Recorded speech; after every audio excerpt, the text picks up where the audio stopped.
بسم الله الرحمن الرحيم للرجال نصيب مما ترك الوالدان والأقربون وللنساء نصيب مما ترك الوالدان والأقربون مما قل منه أو كثر نصيبا مفروضا.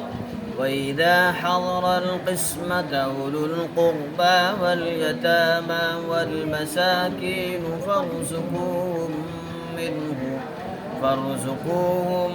منه وقولوا لهم قولا معروفا. وليخشى الذين لو تركوا من خلفهم ذرية ضعافا خافوا عليهم فليتقوا الله وليقولوا قولا سديدا.